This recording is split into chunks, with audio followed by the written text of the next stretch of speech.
کوردستان فەخر بە ئێزیدیەکانی خۆمان دەکەین وەکو پێکهاتەیەکی سەرەکی کوردستان و عێراق و لە ناو خەڵکی کوردستاندا ئێزیدیەکان لە هەموو خەڵکی تر زیاتر تەسحیەیاندایە لە پێناو کوردستان و لە پێناو کوردایەتی و کوردستان مولکی تەنها دینێک یان ئاینێک یان نەتەوەیەک نییە بەڵکو کوردستان مولکی هەموو ئەو پێکهاتانەیە چ لە ڕووی ئاینی یان نەتەوەیی کە لە کوردستان دەژین. ئێمە وەکو وەزارەتی ئەوقاف و کاروباری ئاینی لە وەزارەتەکەی ئێمە نوێنەرایەتی 8 ئەدیان هەیە.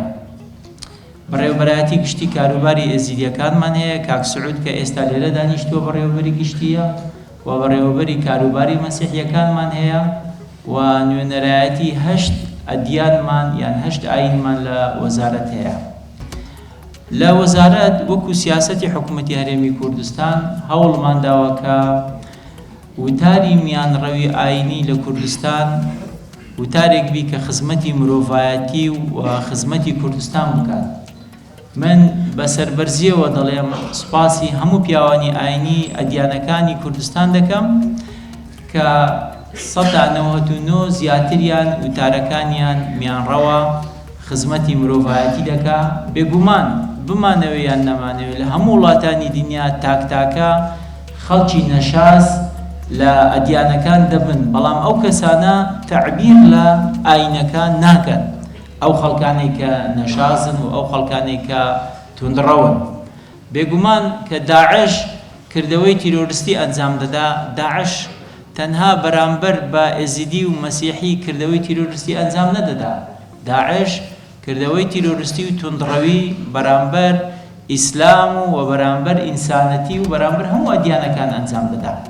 تێر و تەسەلی دەرباری ڕەوشە کوردستانی و عێراقی بگشتی ئاخفت و نسبەت مافێت مجێورە و خلمەتکارێت ئیزدیاژی هەفشانی دگەل مافێ هەموو هێماین ئۆلێندی ئیسلامەتیە و کریستانیە تەکەزی کرد و ئەوال ئیمکان دەبێ ئینشاءالله ئەش بۆ خلمەتکار و مجێور و زانایەت ئۆلای ئیزدیا هیچ درێغیەکێ ناکەن و بەرەبەرە ئینشاءالله ڕەوشە دارایە هەرێما کوردستانێژی باشتر ببێ. هەلبەت وی چاغی ئەو داخوازیت هەکا بەری نوها ڕاستەی جەنابێوی کرین وێ ئێنە جێبجێکردن سەبارەت زێدەکردنا ڕێژەیە خلمەتکار و مجێول و حمایەت ئۆلای ئیزدیا و زێدەکردنا موچەیەوانجی و مافێوانجی بێتە دابینکردن وەکو خانەنشینی و دیسان ئابادانکردنا مەزار و زیارەتگەهێت ئێزیدیانجی جەنابێ تەکەزیلی کرد. ئیرۆ